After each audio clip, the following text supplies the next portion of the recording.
구원받으면 성도가 됩니다. 성도는 영어로 세인트라 그랬어요. 이제 보통 사전에 가서 보시면 세인트를 성인이라고 번역했습니다. 성자라고 번역했어요. 그러니까 하나님 보실 때 성인이 되는 거예요. 여러분, 세인트, 성자가 되는 거예요. 그거를 거룩한 사람들의 무리라고 하는 성도로 우리 성경에 이렇게 이제 표현을 했습니다. 자, 이렇게 이제 성도가 되면은 나타나는 현상이 하나가 있습니다. 그 현상은 뭐냐 하면 책을 읽고 생각할 줄 아는 사람이 되는 거예요. 이 진리의 영이 이렇게 들어오잖아요. 구원받으면 진리의 영이 들어와서 영원 무궁토록 내주예요. 진리의 영이 이렇게 딱 들어오면은 그러면 책을 읽을 줄 아는 사람이 돼요. 옳고 그른 거를 깊이 생각할 줄 아는 그런 사람이 되는 거예요. 이런 능력이 성령님 때문에 생기는 겁니다. 그래서 과거에 우리 어머니, 아버지, 할아버지, 할머니들 말 그대로 일자무식인데도 교회 다니면서 성령님의 침례를 받고 구원받으면 어떻게 금방 책을 읽을 수 있는 그런 능력이 생겨서 성경 읽고 하는 그런 일이 생기고 성경을 암송하는 그런 일이 옛날에 생겼던 겁니다. 성경에 많은 유명한 그런 구절들이 있어요. 그 구절 가운데 제가 지난주에 빌립보서 4장 8절 말씀을 이렇게 강해를 하면서 성경의 위대한 구절 중에 하나다 그렇게 이야기했습니다. 끝으로 형제들아, 무엇이든지 진실한 것과 무엇이든지 정직한 것과 무엇이든지 의로운 것과 무엇이든지 순수한 것과 무엇이든지 사랑스러운 것과 무엇이든지 좋은 평판이 있는 것과 덕이 되는 것과 칭찬이 되는 것이 있거든 이런 것들을 곰곰이 생각해라. 이거 할 줄 아는 사람이 좋은 그리스도인이에요. 예수님이 그런 그리스도인이 되도록 예수님이 십자가에서 피를 흘리고 죽으신 거예요. 그러니까 이게 예수님 믿는 이게 아주 고차원의 고상한 그런 일인 거예요, 여러분. 인간을 아주 인간의 최대가 되도록 이렇게 만들어주는 그런 일이 예수님을 믿는 거예요. 오늘은 2018년을 마감하는 그런 마지막 주일입니다. 공식적으로 공예배 드리는 건 아마 오늘 아침이 마지막이에요. 그래서 오늘은 우리 삶을 한번 평가해보는 그런 시간을 좀 가지려고 그렇게 이제 생각을 합니다. 우리 삶을 평가한다. 이렇게 하면 좀 조금 추상적이니까 무언가 버릴 걸 버리고 얻을 걸 얻었는가 이걸 평가를 해보는 그런 시간을 좀 가지려고 그래요. 버릴 걸 마땅히 버리고 얻어야 될 건 마땅히 얻었는가 이걸 오늘 아침에 좀 평가를 해보려고 그럽니다. 빌립보서 3장은 21절로 이렇게 이제 구성이 되어 있는데 이 세 부분이 사도 바울의 과거 1절에서 11절, 그 다음에 사도 바울이 말씀을 기록할 때 그 현재의 상황, 그게 12절에서 16절, 그 다음에 사도 바울이 바라보고 있던 그의 미래, 이게 17에서 21절, 이렇게 이제 세 부분으로 이제 구성이 되어 있습니다. 그 중에 우리가 오늘 사도 바울의 과거를 살펴보려고 그래요.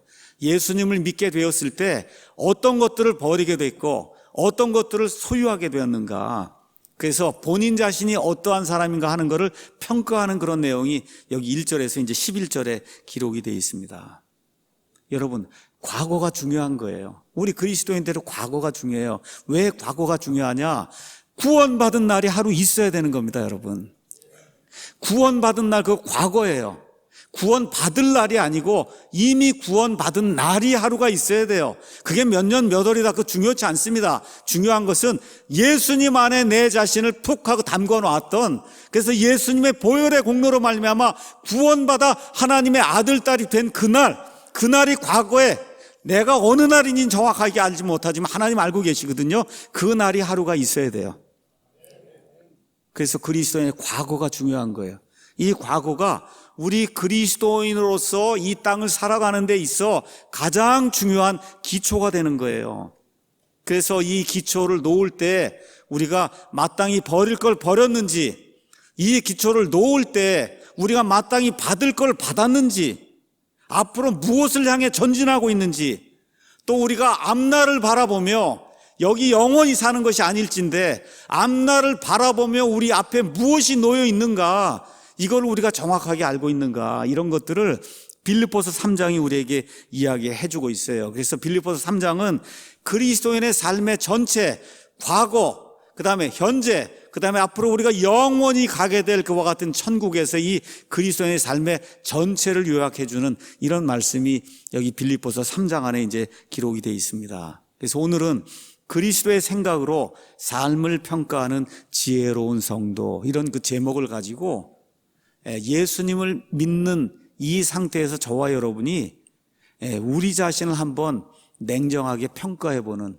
이제 2018년 이제 평가를 다 끝내고 그리고 어떻게 이제 19년을 맞이하면서 이렇게 살아야 되겠구나, 이렇게 이제 작심을 해야 되기 때문에, 그래서 그리스도의 생각으로 삶을 평가하는 지혜로운 성도, 이런 제목을 가지고 여러분에게 말씀을 전달하도록 하겠습니다.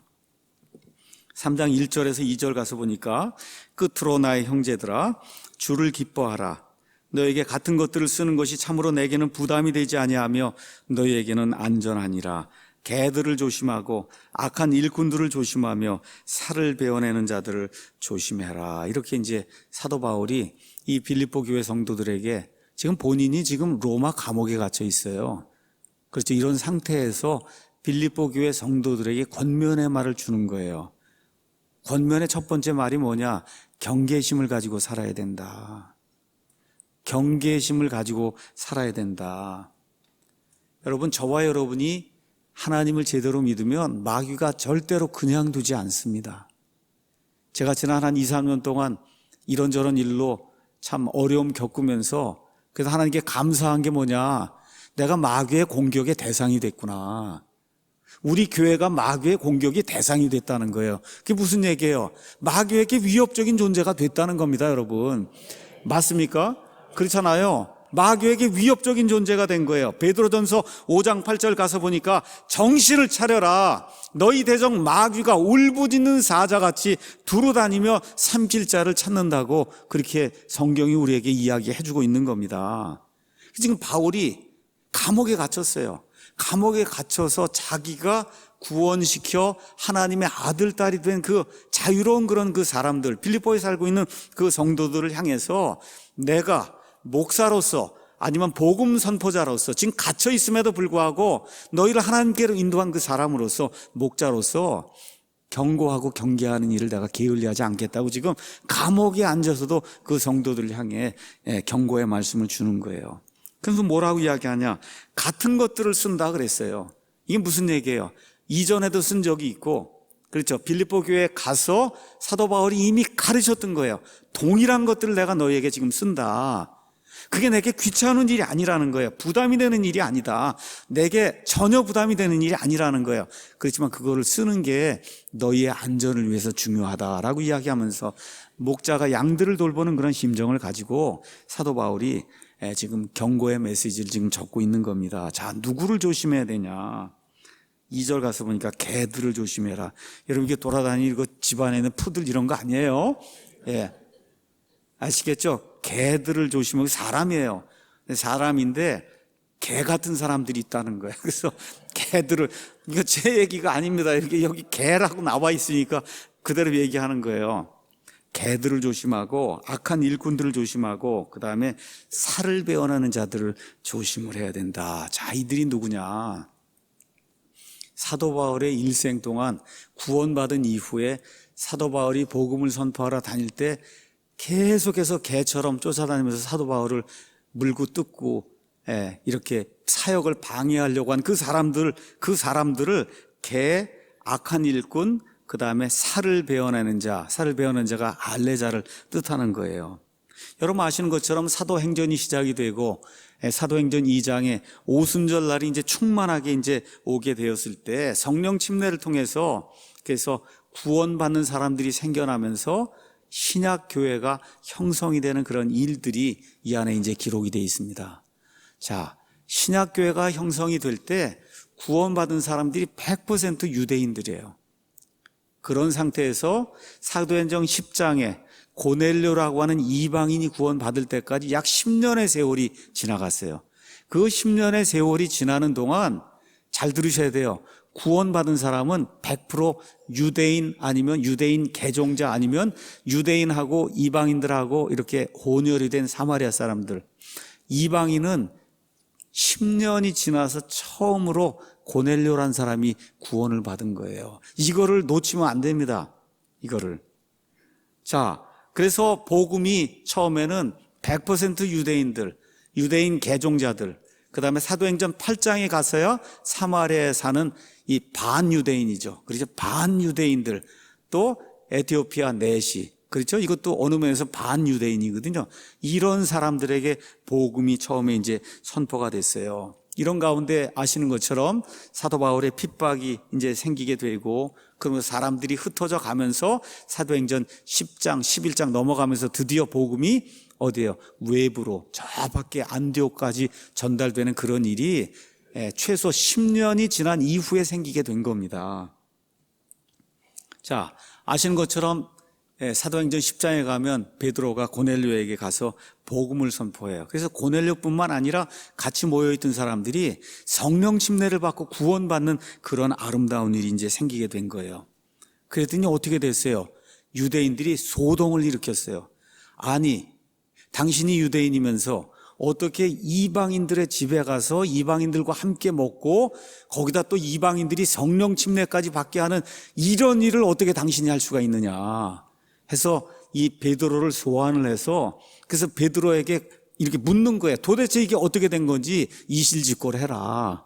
이제 이렇게 되니까 사도 베드로가 이 일어났던 모든 일을 다시 한번, 10장에 일어났던 모든 일을 다시 한번 반복하는 그런 일이 11장에 이제 있습니다. 자, 이방인들 구원받는 게 왜 문제인가?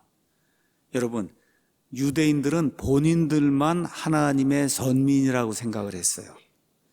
2000년 전에 아브라함으로부터 시작이 된 이 유대인들, 아브라함과 이삭과 야곱, 그 이스라엘에서 나온 이 사람들만 하나님이 선택하신 하나님의 선민이고, 이 유대인을 제외한 나머지는 다 개, 돼지로 그렇게 생각을 했던 거예요. 이방인들은 다 개나 돼지나 마찬가지다, 이렇게 생각을 했어요. 그러니까 구원을 받으려면 유대인으로 개종을 해야 된다는 거예요. 그런데 이 고넬료를 비롯한 그 이방인들이 유대인으로 개종을 했습니까? 안 했습니까? 개종을 하지 않고 구원받았다는 거예요. 아니, 이게 있을 수 있느냐, 그런 얘기입니다. 지금 말로 표현하면 경천동지, 하늘이 갈라지고 땅이 갈라지는 유대인들에게 있어서는 있을 수 없는 그런 일이 발생을 한 거예요. 어떻게 이 사람들이 유대인으로 개종을 하지 않고 어떻게 구원받고 무슨 성령 침례를 받고, 그렇죠, 타언어로 말을 하고 우리와 똑같은 것과 같은 하나님의 은혜를 어떻게 받을 수 있느냐. 그러니까 베드로가 이건 내가 하고 싶어서 그런 게 아니라 이 모든 일을 하나님이 하라고 해서 한 거다 해서 자초지종을 쭉 설명하는 그런 내용이 이 11장에 기록이 돼 있어요. 그래서 베드로가 이거 말을 다 끝이게 되니까 이제 그러면서 베드로가 맨 마지막에 11장 17절에 이제 이렇게 이야기를 합니다. 그런즉 하나님께서 주 예수 그리스도를 믿은 우리에게 주신 것과 같은 그 동일한 선물을 그들에게도 주셨으니 내가 무엇이기에 하나님을 거역할 수 있었겠느냐. 내가 어떻게 하나님을 거역하냐는 거예요. 하나님이 가서 말씀을 선포하라고 했고, 말씀을 선포했더니 성령님이 임하셔서 성령 침례를 받고 이 사람들이 다시 태어나는 그런 일이 생겼는데, 그걸 내가 어떻게 막을 수가 있냐는 거예요. 유대인들이 가만히 들어보니까 이게 베드로가 자기 마음대로 한 게 아니구나, 이걸 이제 알게 되고 하나님의 은혜와 섭리가 있었구나, 이걸 알게 되고는, 그래서 하는 수 없이 유대인들이 뭐라고 이야기하느냐, 그들이 이것들을 듣고는 잠잠하고 말을 더 할 수가 없는 거예요. 그렇죠? 하나님께 영광을 돌리며 이르되, 그러면 하나님께서 이방인들에게도 생명에 이르는 회개를 주셨구나, 인정하지 않을 수가 없잖아요. 그렇죠? 이렇게 돼서 유대인들에게 하나님의 말씀이 전달이 돼서 신약교회가 성립이 된 이후로 10년쯤 지났을 때야 비로소 이방인도 구원받을 수 있구나 하는 이런 사실이 공식적으로 이제 유대인들 가운데 알려지기 시작을 한 겁니다. 자, 이렇게 돼서 이방인들의 사도로 하나님이 지정하신 이 바울, 또 바울을 도와줬던 바나바, 이 사람들이 우리가 안디옥에만 있을 게 아니라 가서 하나님의 말씀을 이 소아시아의 모든 지방에 이제 전달을 해야 되겠다. 이렇게 이제 하고 13장, 14장에 가서 보시면 1차 선교 여행을 떠나는 내용이 그 안에 기록이 되어 있어요. 1차 선교 여행 다 끝나고 그리고 안디옥으로 다시 돌아왔습니다. 그래서 15장 1절 가서 보니까 어떤 일이 생겼냐? 유대로부터 내려온 어떤 사람들이 형제들을 가르치며, 그러니까 안디옥이 있고 여기 유대가 있는데 유대에서 저 시리아 안디옥으로 유대인 형제들이 내려온 거예요. 뭐라고 얘기하냐? 너희가 모세의 관례대로 할례를 받지 아니하면 구원을 받을 수 없다. 이게 무슨 얘기예요? 유대인으로 개종 안 하면 불가능하다는 거예요. 유대인으로 개종하지 않으면 그러면 절대 구원받을 수 없다. 이런 이 말들이 이제 생기니까 결국 어떻게 해요? 이 안디옥에 있는 이방인 성도들이 이 문제를 좀 정확하게 좀 풀어주십시오. 우리가 할례 받고 유대인이 돼야만 구원받는 겁니까? 아니면 이 상태대로 그대로 구원받을 수 있는 겁니까? 이게 이방인들에게 엄청나게 큰 문제잖아요. 그렇죠? 그래서 예루살렘에 사람들을 보냈더니 거기서 이제 이 베드로하고 그 다음에 야고보가 결론을 내립니다. 그래서 베드로가 무엇라고 이야기하느냐? 8절에 마음을 아시는 하나님께서 우리에게 성령님을 주신 것 같이 그들 이방인들에게 주사 그들에게 증언하시며 믿음으로 그들의 마음을 정결하게 하사 우리와 그들 사이에 유대인들과 이방인들 사이에 차별을 두지 아니했다는 거예요. 여러분, 이 신약 시대가 이래서 귀한 겁니다. 유대인 이방인 사이에 차별을 하나님이 제거하신 거예요. 그래서 저와 여러분이 구원받게 된 겁니다. 그랬는데 이제 너희가 어찌하여 하나님을 시험하여 우리 조상들이나 우리나 능히 매지 못하던 멍에 유대인들이 가지고 있던 각종 관습과 규례, 여러분 이거 지킬 수가 없습니다. 저와 여러분이 만약 유대인이 되면은 그러면 금요일 저녁부터 토요일 저녁까지 불도 켜지 못하고 밥도 못 해 먹고 차도 움직이지 못하고, 여러분 이게 유대인들이 해야 되는 일이에요. 이거를 본인들도 지기 어려웠는데 어떻게 이걸 이방인들의 목에다가 이 짐을 가져다 줄 수가 있겠느냐. 그 이야기하면서 뭐라고 얘기해요? 11절 오직 우리는 그들과 마찬가지로 주 예수 그리스도의 은혜로 할례를 통해서가 아니라, 유대인들은 무슨 관습이나 규례를 통해서가 아니라 오직 예수 그리스도의 전적인 은혜로 구원받는다라고 하는 걸 선포하게 되고, 이렇게 돼서 이방인들이 그 이후부터 영원토록 유대인들의 관습과 규례에서 벗어나는 이와 같은 아름다운 자유의 헌장이 여기 안디옥 교회에서 만들어지게 된 겁니다. 자, 근데 문제가 유대인들 가운데 불만을 가진 사람들이 많이 있었던 거예요. 아니 그래도 우리는 선민이고 저 사람들 저 개돼지인데, 아니 이런 사람들을 어떻게 그냥 이거 할례도 주지 않고 어떻게 이 사람들이 구원받을 수 있냐는 거예요. 이 불만을 가진 사람들이 계속해서 나타나면서 사도 바울이 이방인의 사도가 돼서 가는 데마다 하나님의 말씀을 선포하면 그때 누가 나타나요? 이 사람들이 나타나는 거예요. 이 사람들이 나타나는 거예요. 곳곳에 퍼져 있는 유대인들이 바울이 가는 데마다 나타나서 어떻게 해요? 할례를 받아야만 구원받는다. 할례를 받아야만 구원받는다. 유대인만 구원받는다. 아니면 유대인 개종자가 돼야만 구원받는다라고 하는 이와 같은 일들을 했은 거예요. 그래서 이런 사람들 우리가 보통 유대주의자다, 이제 그렇게 이야기하는 겁니다. 유대주의자의 특징은 뭐냐? 율법과 은혜, 은혜와 행위를 혼합하려고 하는 거예요. 오직 은혜로가 아니라 은혜 플러스 유대인들의 관습, 유대인들의 행위, 그렇지 유대인들의 규례, 무언가를 더하는 그런 일을 해야만 구원받는다고 하는 이런 사람들이 사도 바울이 죽을 때까지 사도 바울을 쫓아다니면서 그 사도 바울의 선교 사역을 방해했던 거예요. 그렇죠? 그래서 여기 빌립보서 3장에 나오는 이 말씀이 바로 그거예요. 개들을 조심하고, 그래서 그런 사람을 개라고 얘기한 거예요. 악한 일꾼이라고 얘기한 거예요. 살을 베어, 여러분 할례를 하려면 이 포피를 잘라내는 그런 일을 해야 되기 때문에 이 살을 베어내는 이런 사람, 이거 해야만 구원받다는 이런 사람들을 조심해야 된다, 그렇게 이야기하는 겁니다. 여러분 여기 개라고 얘기할 때 이게 굉장히 큰 아이러니예요. 잘 들어보세요. 정통파 유대인들은 이방인을 개라 그랬어요. 근데 지금 사도 바울이 뭐라고 해요? 정통파 유대인들을 개라 그런 거예요. 여러분 지금 이게 의미가, 이걸 한번 이렇게 읽었을 때 유대인들이 이걸 봤다고 한번 생각을 해보세요. 아니 우리가 저 사람들 개라고 그러고 있는데 우리를 개라고 그러는 거예요. 지금 우리를. 지금 이러한 그 아이러니, 유머 이런 게 이 안에 들어있는 거예요. 그 당시 개는 이런 애완견이 아니고 뭐 도사균 같은 그런 개예요. 이런 개들이 거리를 다니며 쓰레기 줍고 이렇게 해서 심지어 사람도 습격하고 하는 그러한 개들을 이야기하는 거예요. 그래서 그러한 자들이 개라 그렇게 이야기하고 악한 일꾼이다. 왜 그래요?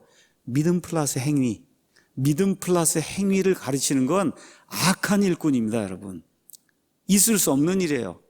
오직 너희가 은혜를 통해 믿음으로 구원받는 거지, 우리 행위를 요만큼이라도 더해서 구원받는 것은 하나님의 사전에 없는 겁니다. 여러분, 우리 주변에 이단이라고 하는데 이렇게 가서 보세요. 이단 가서 보면 꼭 특징이 있어요. 내가 이걸 해야 구원을 받는다, 이걸 해야 구원이 유지가 된다, 우리가 하려는 대로 해야 구원이 유지가 된다는 게 그게 이단이에요. 여호와의 증인, 안식교, 여러분 알고 있는 그런 거 다 가서 보세요. 천주교 가서 보세요. 7 성사를 해야 구원이 유지가 되는 겁니다. 여러분, 예수님의 은혜로 구원받는 게 아니에요. 7개 성사를 끝까지 해서 병자 성사까지 유지가 돼야 겨우 구원받는 그와 같은 일이 생긴다고 가르치는 거예요. 여러분, 이슬람의 교리를 가서 보세요. 믿음 플러스 행위입니다. 행위가 있어야 구원받는다고 가르치는 게 이 세상의 종교예요. 이단 사이비가 다 주장하는 게 믿음 플러스 행위예요. 이걸 가르치는 자를 사도 바울이 뭐라고 얘기해요? 악한 일꾼이다, 그렇게 이야기하는 거예요. 할례자들, 살을 베어내는 자들, 포피를 베어내는 자들, 많은 유대인들이 할례를 받아야 구원받는다고 할례를 필수 조건으로 이렇게 내걸었기 때문에 이러한 사람들을 조심해야 된다. 바울이 뭐라고 얘기하냐? 그 베어낸 거는 베어낸 걸로 끝이지 그게 구원하고 아무 상관이 없다는 거예요, 여러분. 맞습니까, 여러분? 예, 베어낸 걸로 끝이에요. 사람 보기에 뭐 한 거지 그것 갖고 구원받는 게 아닙니다. 할례는 마음속에 영 안에 하는 그런 할례가 진짜 할례인데 그 할례를 저와 여러분이 받았다고 지금 성경이 이야기하는 거예요. 우리 한번 가서 보겠습니다. 골로새서 2장 한번 가서 보겠어요. 저와 여러분이 성령님으로 충만해서 성령님의 침례를 받아 구원받는 순간에 이렇게 기록이 되어 있어요. 11절에 2장 11절에 그분 안에서 그리스도의 할례로 말미암아 육신의 죄들에 속한 몸을 벗어버림으로 손으로 하지 않은 할례를 이미 저와 여러분이 받았다는 겁니다. 그래서 너희가 침례 안에서 그분과 함께, 성령 침례 안에서 그분과 함께 묻혔고 그분을 죽은 자로부터 살리신 하나님의 활동에 대한 믿음을 통해 그 성령 침례 속에서 또한 그분과 함께 일어난 거. 여러분, 물속에 들어간 침례 이야기하는 게 아닙니다.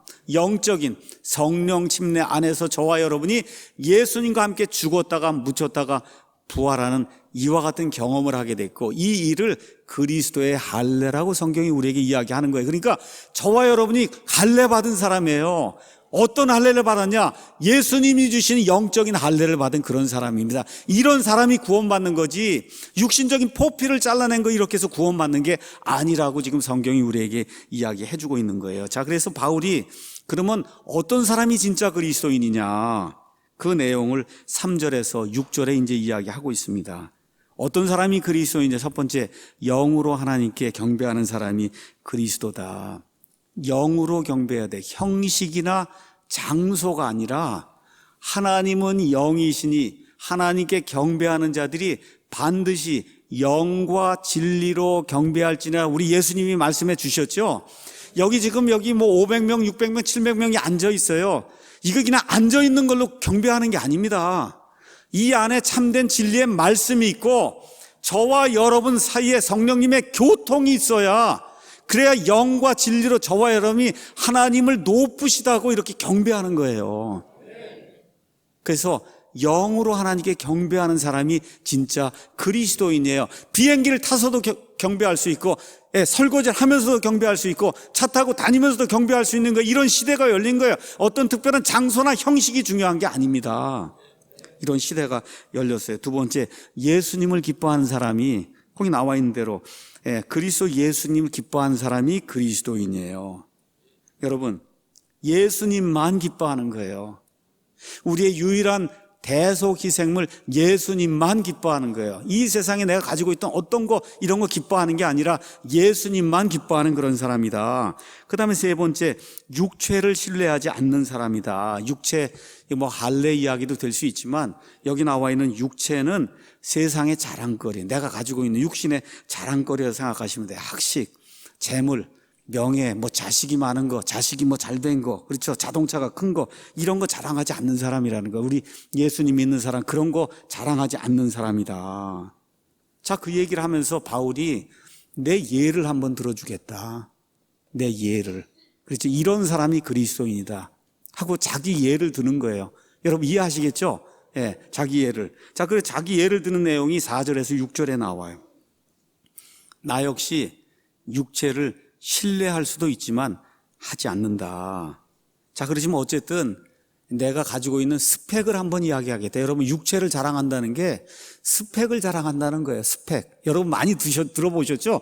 요새 스펙을 자랑한다. 내가 스펙을 자랑하지 않는다는 거예요. 어떤 스펙을 내가 가지고 있느냐. 거기 가서 보니까 육체에 관한 한 어떤 사람에게도 뒤지지 않는 그런 스펙을 가지고 있다는 거예요. 구원받기 전에 내가 가지고 있는 스펙을 내가 하나하나 한번 나열을 하겠다.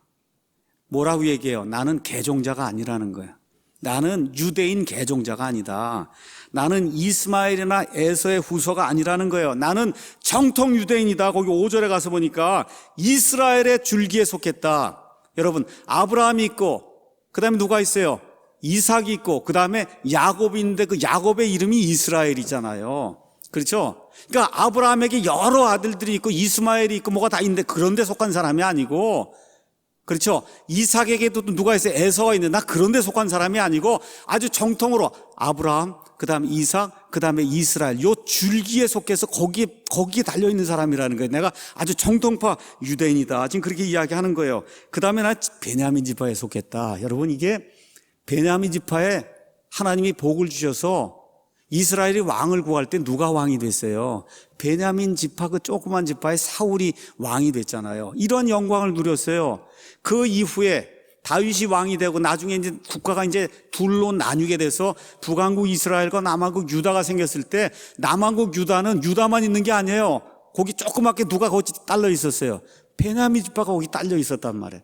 그러니까 다른 지파가 다 이렇게 다윗의 왕조를 배반하고 다 이렇게 도망가고 그랬는데 우리는 베냐민 지파는 유다 왕국에 여기 남아서 왕국을 지키며 다윗의 왕조를 지킨 신실한 그 지파에 속한 사람이라요. 내가 단지파나 이런 데 속한 게 아니라 나는 베냐민 지파에 속한 사람이다. 그렇게 이제 이야기하며 또 뭐라고 얘기해요? 예, 히브리인 중에 히브리인이요 율법에 관하여 내가 바리새인이다.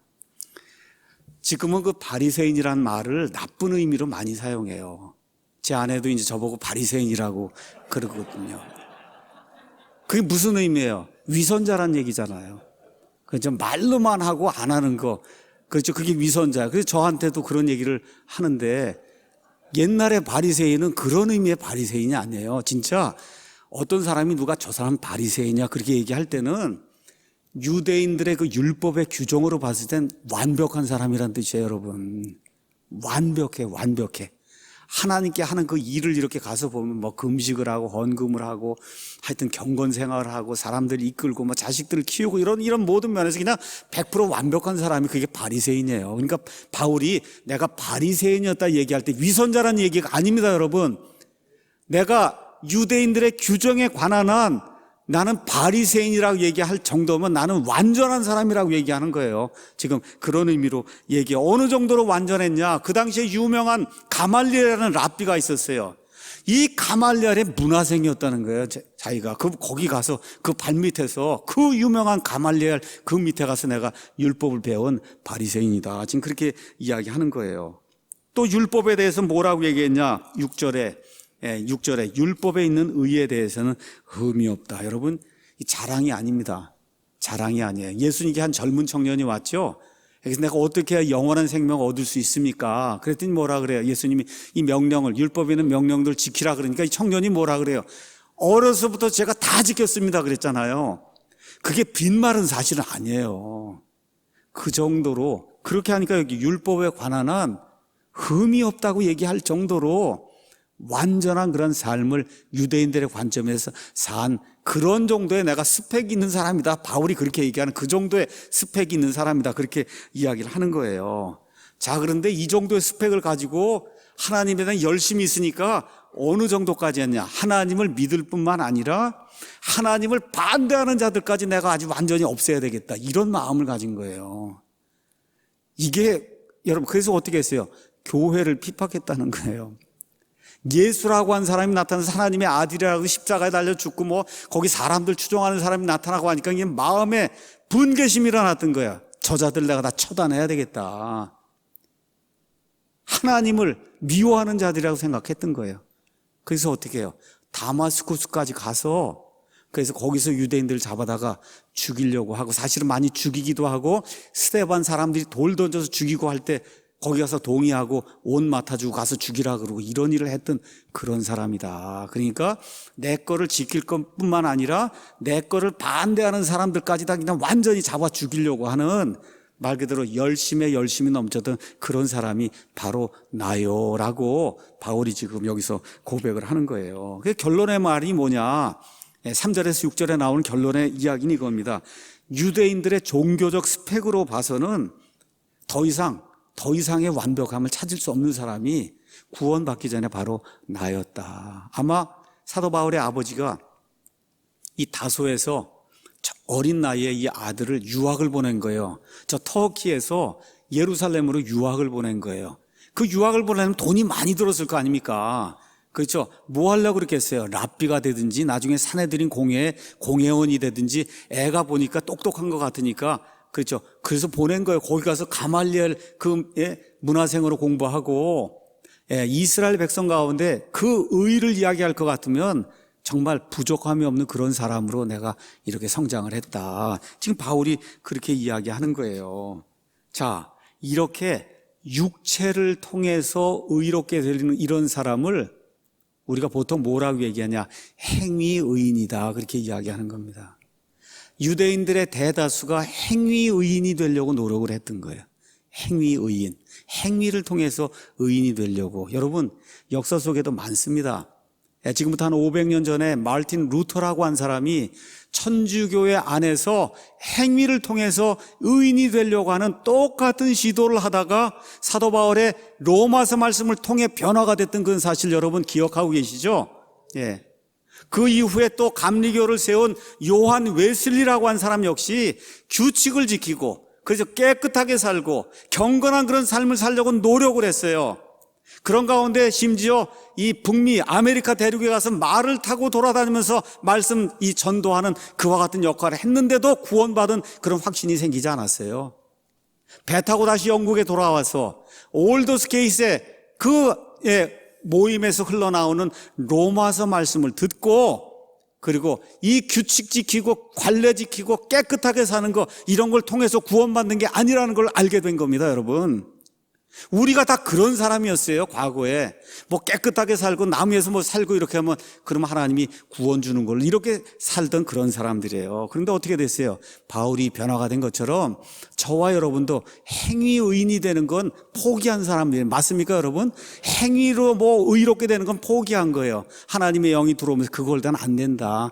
사람이 아무리 깨끗하게 노력을 해도 하나님 앞에 더러운 존재라는 걸 그걸 깨닫고 행위의인이 되는 건 포기한 사람입니다. 맞습니까, 여러분? 자, 이렇게 되면서 바울이 내 안에 무슨 변화가 생겼는가를 7절에서 11절에 이야기하고 있는 겁니다. 오늘 저와 여러분이 평가해야 될 게 바로 이 부분이에요. 구원 받으면 내 안에 어떤 변화가 생겨야 돼요. 간단하게 이야기하면 잃어버릴 것을 잃어버려야 되고 얻어야 할 것을 얻는 그런 삶이 그래야 저와 여러분이 예수님 안에 있는 겁니다. 그래서 바울이 뭐라고 이야기하는가 보도록 하겠습니다. 다소의 바울이 다마스쿠스 도상에서 우리 주님을 만나고 그분을 신뢰해서 이렇게 해서 이제 구원을 받았어요. 여러분이 구원받는 건 평생 이루어지는 과정이 아니에요. 예수님을 만나면 구원받는 겁니다. 여러분, 순식간에 구원받는 거예요.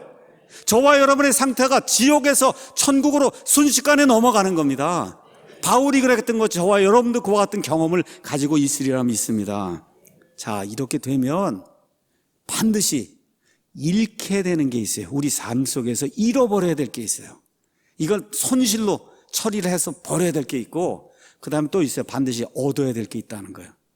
이 두 내용을 한번 보도록 하겠습니다. 자, 그럼 무엇을 잃게 되나? 구원받으면 무엇을 잃게 되는가? 7절에 그러나 무엇이든지 내게 이득이던 것들, 그것들을 내가 그리스도를 위하여 손실로 여겼다는 거예요. 손실로 여겼다. 무슨 얘기냐? 하나님 밖에서 자기의 의를 세우기 위해서 자기가 가지고 있던 모든 스펙들, 자기가 자랑하던 것들, 그렇죠. 자기에게 이득이 되던 것들, 뭐 가말리엘 밑에서 내가 문화생으로 몇 년을 했습니다. 뭘 했습니다. 우리 아버지가 뭐 했습니다. 율법 교육을 시켰습니다. 훌륭한 사람이 돼서 율법 이런 것들, 이거를 다 어떻게 해요? 잃어버렸다는 거예요. 손실로 처리했다는 거예요. 손실로 처리를 했다. 학자로서의 명성, 종교 지도자로서의 명예, 유대인으로서의 자랑, 유대인 이런 거 중요하지 않다는 거 깨달은 겁니다. 여러분, 유대인 중요한 거 아니에요. 우리 아버지가 대통령이 되는 거 중요한 거 아닙니다. 우리 아버지가 목사다, 장로 되는 거 중요하지 않다는 거예요. 그걸 깨닫게 된 거예요. 이 모든 건 내가 자랑하던 이 모든 거를 내가 이제는 다 어떻게 해요? 손실로, 잃어버린 걸로 이제 여기게 됐다는 거예요. 아마 바울이 가족 관계도 아버지나 어머니나 아마 주변에는 형제들로부터도 따돌림을 당하는 그러한 상황 속에 빠졌을 거예요. 그의 삶 속에서 구원받기 전에 가장 중요하다고 여기던 그런 것들, 이런 것들을 예수님을 알고 나서 예수님의 그 보화와 비교해 보니까 영어로 nothing인 거예요. 이게 nothing, 아무것도 아닌 거예요. 그래서 바울이 뭐라고 얘기해요? 8절에 이 모든 것에 손실을 입고 그것들을 단지 배설물, 똥으로 여겼다. 영어 가서 보세요. DUNG로 돼 있잖아요. 이걸 똥으로 번역할 수가 없어서 고상하게 배설물로 번역한 거예요. 똥이에요. 똥으로 여겼다는 게, 여러분, 똥 깨끗해요? 더러워요? 더러운 걸로 여겼다는 거예요. 이거 하나님께 영광이 되지 않고 하는 이런 것, 나한테 영광이 되는 이런 모든 것들은 다 갖다 배설물, 똥 오줌으로 이렇게 여겼다는 거예요. 왜? 이런 것들은 내 개인의 영광이 되지만 하나님께 전혀 영광이 안 돼요. 하나님의 복음 사역 하는데 다 방해가 되는 거예요. 내가 자랑하던 것들이, 내가 내세우던 것들이 하나님의 복음을 위해서는 다 방해가 되는 요소로 작용을 하니까 그건 갖다 그냥 다 똥처럼 갖다 버렸다는 거예요. 지금 이 시간에도 수많은 사람들이 복음의 메시지를 듣습니다. 마음에 변화가 생겨요. 좀 바꿔봐야 되겠다 이렇게 하는데 그러고 못 바꿔요. 거기서 멈춰요. 왜 그래요? 잃을 게 너무 많다고 생각하는 거예요. 여러분, 잃을 게 많아야 되는 겁니다. 잃을 게 많아야 되는 거예요. 사실 잃어야 되는 거예요. 잃어버려야 될 건 잃어야 돼. 그래야 구원받는 거예요. 여러분, 구원받은 이후에도 여기 하나님께서 보존해 주시는 성경이 있다는 거, 이거 비교해보면 누구나 금방 알 수 있어요. 이렇게 하는 이런 관례를 따라 악한 풍습하는 거 이런 거 하면 안 된다는 거 누구나 다 알 수 있어요. 그래도 그걸 버리지 못해요. 왜 그래요? 내가 이 교회를 위해서 뭘 해서 내가 평생을 이런 데서 살아왔는데 이 상아탑이 다 무너져 내린다는 거예요. 여러분, 그러면 진리를 찾을 수 없습니다. 여러분, 예수님이라는 보화를 찾기 위해서는 버릴 거를 마땅히 버려야 되는 거예요. 내게만 이득이 되던 거, 하나님의 복음 사역에 완전히 방해가 되는 거, 내 자랑거리 이런 거를 아낌없이 똥처럼 갖다 버려야, 그래야 좋은 그리스도인이 될 수 있다. 그 일이 생긴다고 사도 바울이 우리에게 이야기해주고 있는 거예요. 그러니까 그리스도인은 어떤 사람이냐? 하나님의 관점에서 볼 때 하나님의 복음 사역, 여기에 방해가 된다고 하는 게 있으면 다 어떻게 갖다 버리는 거예요. 이런 사람이 그리스도인입니다, 여러분. 그저 복 받는다는 거 쫓아다니면 안 돼요, 여러분. 그거 거짓말입니다. 갖다 버리는 게 쉬워요, 여러분? 어려워요?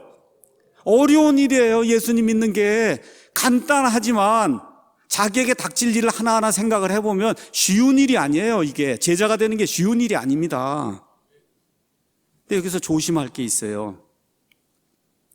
다 갖다 버리라니까 다 갖다 버리면 안 됩니다.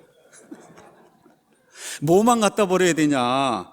유대인, 바리새인 이거 하면서 복음 사역에 반대가 되거나 방해가 되는 것만 갖다 버려야 돼요. 좋은 건 어떻게 해야 돼요? 그대로 유지해야 되는 거예요, 여러분. 바리새인으로서 좋은 게 있었잖아요. 하나님을 두려워하는 게 있었잖아요. 열심을 내던 게 있었잖아요. 매일같이 경건 생활하던 게 있었잖아요. 기도하는 게 있었잖아요, 여러분. 이것까지 다 갖다 버리면 안 됩니다, 여러분. 나쁜 것만 갖다 버려야 되는 거예요. 그 이전에는 그런 것들을 통해서 구원을 받으려고 노력했어요. 그게 안 된다는 거예요. 이제 구원을 받았기 때문에 구원 받아서 이제 그 일을 하는 거예요. 하나님을 위해서. 이렇게 사람이 바뀌어야 되는 겁니다. 많은 분들이 저한테 이야기해. 과거에 믿음 생활 했던 거 이거 다 말짱 도로몽인 것 같아요. 그래서 제가 뭐라 그래? 그게 있어서 여기 온 겁니다. 여러분, 그게 있어서 여기까지 온 거예요. 여러분, 그렇지 않습니까? 예, 사도 바울이 유대교라고 하는 이와 같은 악한 시스템을 봤기 때문에 예수님께 돌아온 거예요. 마르틴 루터가 천주교라고 하는 악한 시스템을 봤기 때문에 돌아온 겁니다. 그러니까 과거가 다 나쁜 게 아니에요. 근데 우리 교회 오면 이상하게 과거에 잘하던 걸 다 버리더라고요. 기도하라 그래도 기도도 안 오고, 열심도 안 내고, 모이지도 않고. 그렇죠? 이거 안 되는 거예요, 여러분. 제가 다시 한번 말씀드릴게요. 버릴 게 있고 안 버릴 게 있는 거예요. 과거에 열심으로 모이던 거, 열심히 기도하던 거, 열심히 사랑하던 거, 그렇죠? 열심히 국가를 위해서 기도할 이런 모든 거, 아이들 열심을 내서 키우던 이런 모든 건 점점점 더 해야 되는 거예요, 구원받으면. 그렇죠? 율법 시스템처럼 그걸 통해서 내가 하나님을 기쁘게 해야 되겠다는 이런 것, 이걸 버리라는 겁니다. 자, 이래서 이런 걸 버린 거예요. 자기에게 이득이 되던 거, 하나님의 영광을 방해하던 건 버렸어요. 그럼 뭘 얻었냐? 그리스도인이 되면 이걸 얻어야 되는 거예요. 한마디로 뭘 얻었냐? 8절 끝에 가서 보니까 내가 그리스도를 얻었다는 거예요. 그게 그리스도인입니다, 여러분. 왜 그리스도인이에요? 그리스도를 얻은 사람이에요. 저와 여러분이 그리스도를 얻었다. 근데 이게 그리스도를 얻었다 그러면 전부 추상적이잖아요. 그렇죠? 그래서 구체적으로 그리스도의 뭐를 얻었는가, 그걸 여러분에게 한 3가지 말씀드리겠어요. 첫 번째, 8절에 가서 보니까 참으로 확실히 모든 것을 손실로 여김은 그리스도 예수 내 주를 아는 지식, 예수님을 알게 됐다는 거예요. 그걸 얻은 거예요. 예수님에 대해서 아는 게 아니라 예수님을 알게 된 겁니다. 그냥 예수님은 그 전에 볼 때 어떻게 했어요? 저런 나쁜 이단 괴수가 어디 있냐, 이렇게 생각했단 말이에요, 이 바울이. 근데 예수님을 알고 나니까 가장 고상한 분, 가장 위엄이 넘치는 분, 가장 거룩한 분, 가장 사랑스러운 분, 그렇죠? 이런 분으로 예수님을 친밀하게 알게 됐다는 거예요. 예수님 지금부터 2000년 전에 살았다, 이런 사실을 안 게 아니라 예수님과 친밀한 관계를 맺었다. 여러분, 영어의 know라고 하는 단어는 창세기에 처음 나와요. 아담이 이브를 알매, 이브가 어떻게 잉태해서 아들을 낳은, 여러분, 안다고 하는 게 동침한다 이렇게 표현하는 게 아니라 안다고 표현이 되어 있는 거예요. 우리 히브리어 성경, 영어 성경, 우리 킹제임스 성경, 안다고 하는 게 뭐예요? 친밀하게 안다는 거예요. 친밀하고 개인을 안다는 거예요. 그러니까 요한복음 17장 4절에 있는 것처럼 영생은 이것이니 곧 그들이 유일하신 참 하나님 아버지와 아버지께서 보내신 자를 어떻게 해요? 아는 거예요, 여러분. 그게 영생인 겁니다. 그렇죠? 바울이 그걸 알게 됐다는 거예요. 그리스도를 알게 됐다는 거예요. 그래서 예수님 믿게 되면 첫 번째 나타나는 일이 뭐냐? 예수님을 알게 된다는 겁니다. 예수님의 그 아름다움을 알게 된다는 거예요. 예수님의 단번 속죄 희생이 무엇인가를 알게 된다는 겁니다. 두 번째, 뭘 얻게 됐냐? 9절 가서 보니까 의를 얻게 됐다는 거예요. 의. 그 전에는 율법에서 나온 내 자신의 의를 쫓아다니느라고 심지어 사람들을 죽이기까지 했어요. 여러분, 무서운 거예요. 사람들을 죽이기까지 했어요. 왜요? 율법에서 난 그 의, 이걸 가지고 하나님 앞에 가려고 노력을 했는데, 이제 그게 아니라 그리스도의 믿음을 통한 의, 곧 믿음으로 말미암아 하나님에게서 난 의를 소유하게 됐다는 거예요. 예수님을 왜 믿느냐? 여러분, 의를 얻으려고 믿는 거예요. 의를 얻으려고. 의는 영어로 righteousness예요. 뭐야? 100% 옳은 거예요. 하나님은 100% 옳기 때문에 하나님하고 같이 살려면 저와 여러분이 100% 옳은 사람이 돼야 돼요. 근데 가능합니까? 불가능합니까? 여러분, 100% 옳은 사람이 되는 게 가능해요? 불가능해요? 불가능하잖아요. 그래서 우리 기독교에서는 어떻게 해요? 사람이 힘을 써서 하는 그걸다는 불가능하다는 거예요. 그러니까 어떻게 해요? 하나님이 덧입혀 주시는 의를 입어야 된다는 거예요. 그거를 성경은 전가라고 얘기해요. 영어로 imputation. 그건 무슨 얘기냐 하면 내 계좌 속에 내 게 아닌 걸 쑥 넣어주면 내 돈이 되잖아요. 그렇죠? 나라고 하는 사람 속에 의가 없어요. 그걸 하나님이 의를 내 안에 넣어주시는 거예요. 넣어주고 나니까 어떻게 제가 하나님의 의인이 되는 거예요. 그러니까 내가 의로운 사람이 아니라 하나님이 의를 넣어주고는 너는 의로운 사람이라고 불러주는 거예요, 여러분. 꽝꽝꽝 하고 법적으로 선고를 내려주시는 거예요. 이게 구원받는 겁니다. 사도 바울이 그걸 깨달았다는 거예요. 그리스도의 의를 가져야 그래야 그리스도인이 되는 겁니다. 예수 그리스도의 의. 자, 그 다음에 세 번째는 여기서 그치면 안 돼요. 물론 구원은 받을 수 있어요. 근데 좋은 그리스도인이 되기 위해서는 그리스도의 교제를 소유하는 사람이 되어야 된다. 교제. 여러분, 어떤 사람하고 같이 이렇게 교제를 한다. 또 남녀가 이렇게 교제를 한다. 이게 뭐야? 친밀하게 그 사람이 좋아하는 걸 나도 좋아하고 그 사람이 싫어하는 걸 나도 싫어하고 이렇게 되는 게 교제하는 거잖아요. 그 사람이 어디 간다 그러면 나도 가는 거. 그렇죠? 예. 저 사람이 어디에 간다 그러면 나도 가고 싶어 하는 거. 그게 교제하는 거예요. 맞습니까? 아, 내가 교제한다고 하는데, 나 부산 간다고 하는데 나도 가고 싶어야 그게 교제가 되는 거예요. 이 교제를 얻었다는 거예요. 잘 들으셔야 돼요. 사람이 변했어요. 예수 믿으면 무슨 복 받는다 이런 거, 이건 아주 그냥 샤머니즘입니다. 이런 거 하면 안 되는 거예요. 어떤 사람이 되는 거냐? 예수님과 교제하는 사람이 되는 거예요.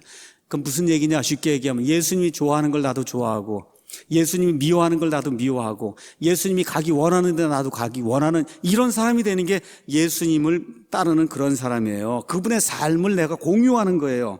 예수님과 함께 걷고 예수님과 함께 생각하며 그분의 뜻을 따르고 그분에게 순종하는 그런 삶을 사도 바울이 얻게 된 거예요. 사도 바울이 그런 삶.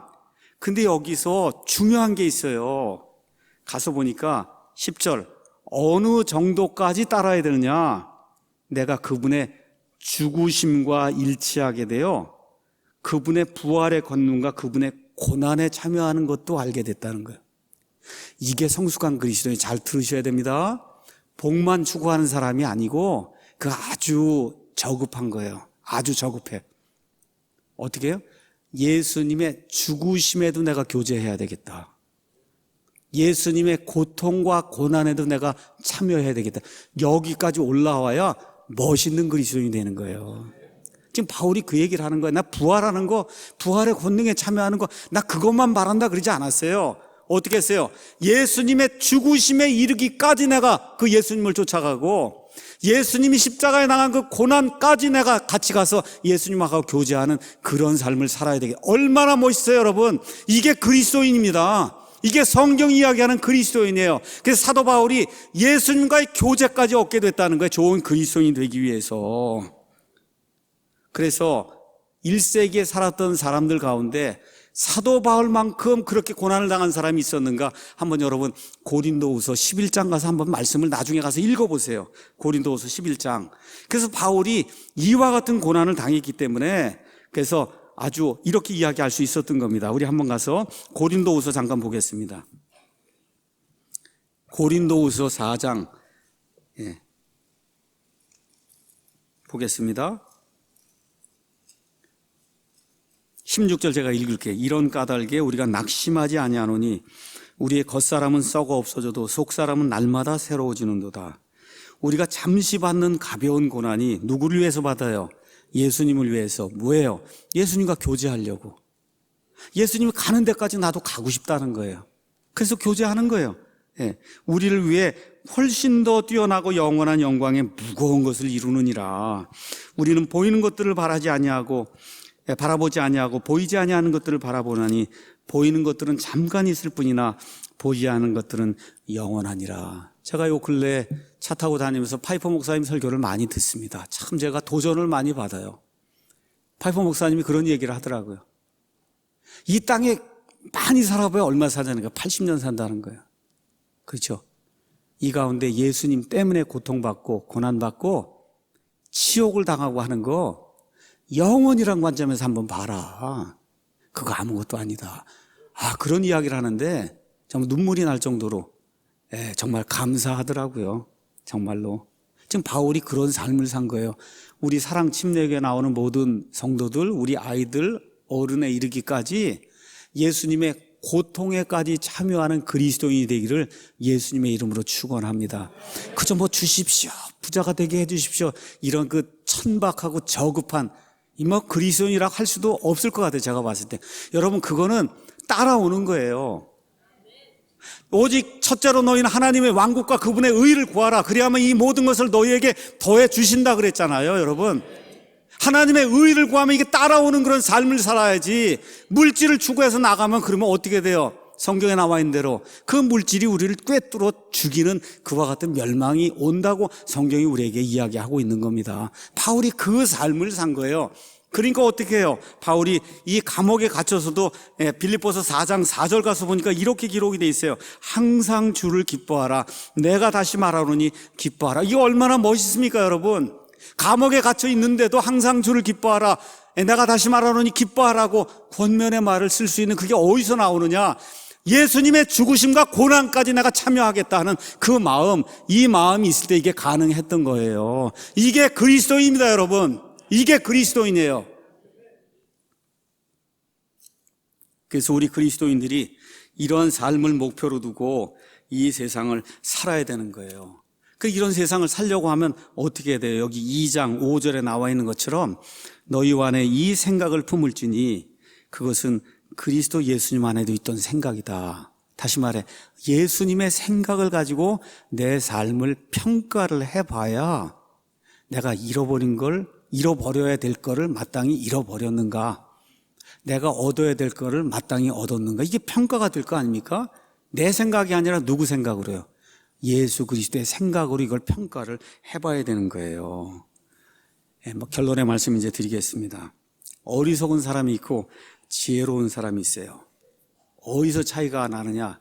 조용히 앉아서 아니면 걷든지 이렇게 좀 조용하게, 이게 차 없고 그런데 이런데 좀 갈대밭을 걷든지 하여튼 이렇게 걸으면서 무엇가 중요한가를 곰곰이 생각해 보는 사람이 돼야 돼. 다시 말씀드릴게요.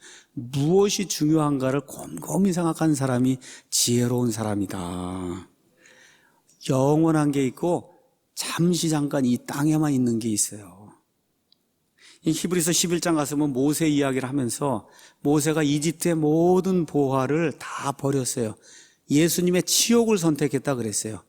보이지 않는 분을 보이는 분처럼 생각하고 그리고 유월절 지키고 이스라엘 백성을 구원하는 그런 일을 했다 그랬어요. 뭐예요? 버릴 거, 마땅히 해서 안 될 거, 가져서는 안 될 거, 파라오의 왕자. 여러분 이거 해봐야 얼마예요? 80년이에요.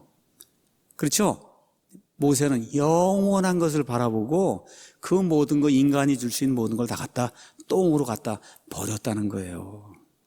이거를 잘 기억하셔야 됩니다. 여러분 또 잘못 생각하면 안 돼요. 그거 다 갖다 버리면 어떻게 먹고 삽니까?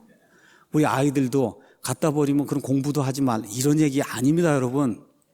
그리스도인이 천박하게 일도 안 하고 신실하게 자기 일 할 거 안 하고 이거는 있을 수 없는 거예요. 그 그리스도인 사전에.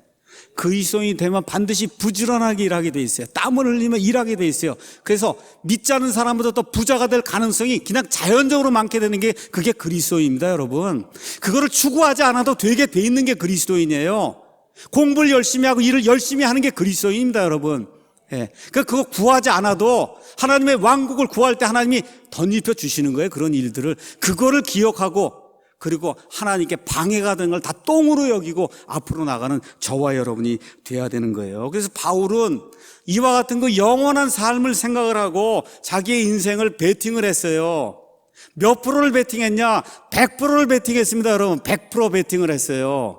저도 여러분에게 부끄럽지만 내 삶에 100%는 제가 할 수 없지만 할 수 있는 만큼 최대한 지금까지 베팅하고 살아왔다. 여러분에게 분명하게 말씀드릴 수 있습니다. 그래서 하나님께 베팅하셔야 돼. 좋은 거에, 영원한 것에, 영원토록 지속이 될 것에 베팅하는 그런 일을 해야 되는 거예요. 그래서 이제 2018년 오늘 이제 마감을 하면서 버릴 걸 내가 과감히 버렸는가 한번 평가해 보셔야 돼요. 내가 버릴 걸 다 버렸는가. 마땅히 받아야 될 거 어디까지? 예수님의 죽으심까지 내가 체험하면서 예수님을 기쁘게 한 사람, 여기까지 내가 가려고 노력하고 있는가.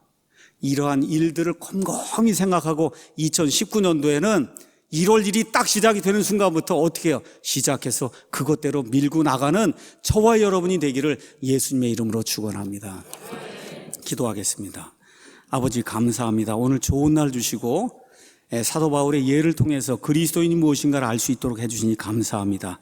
이 안에 좋은 그리스도인들, 예수님의 고통과 고난과 핍박과 예수님의 죽음에까지 참여하는 그런 그리스도인들이 많이 나올 수 있도록 도와주시옵소서.